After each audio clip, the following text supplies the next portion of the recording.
pray. Dear God, thank you for another year of life. Bless Saviana on her special day.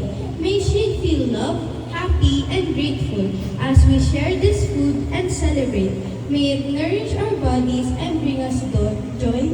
Guide them in the year ahead. Thanks be to God. Amen. Amen.